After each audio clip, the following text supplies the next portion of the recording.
کاری که شاهمیر کرده اشتباه بوده. نفرینای من براش کافیه.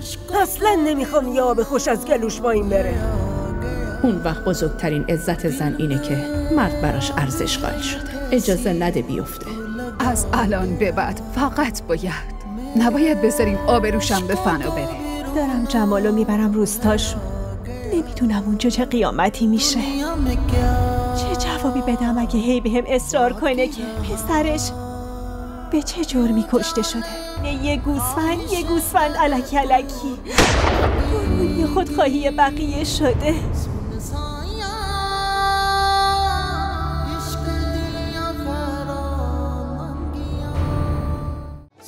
این ویدیو رو لایک کنید، کانالمون رو سابسکرایب کنید تا از سریال های جدیدمون هم آگاه باشید.